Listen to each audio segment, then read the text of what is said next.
extreme northern Luzon. Maging yung shear line ay humina rin po at nandyan na lamang sa silangan ng northern Luzon. Pero sa labas po ng ating area of responsibility ay may LPA na nabuo at tinawag po ito na Invest 94W na sa layo ng 2,630 km east ng Mindanao. At sa atin pong wind map forecast ay may nakikita rito na sirkulasyon na palapit sa ating bansa sa susunod na mga araw at posible itong maging bagyo gaya na inyong nakikita. At ang development po nito ang ating babantayan kung matutuloy po yan o hindi. At ito naman may pinapakita ng forecast model na ating ginagamit hanggang sa susunod na 2 linggo. Sa lagay po ng ating panahon, ngayong tanghali ay maulap ang kalangitan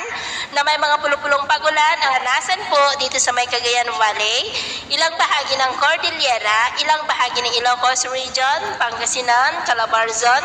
Camarines Norte, Mindoro Provinces, ilang bahagi ng Panay Island, Negros, Cebu, Bohol, Leyte,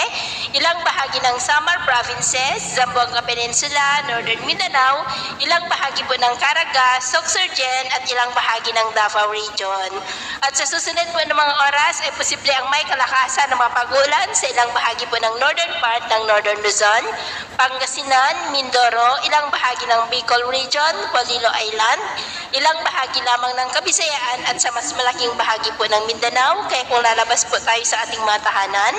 ay ugaliin po natin lagi ang magdala ng kahit anong panangga natin sa init ng araw at proteksyon na rin po sa mga biglaang buhos ng ulan. At sa atin naman po mga baybayin, wala po tayong nakataas na namang gale warning signals, pero may pag-ingat lamang po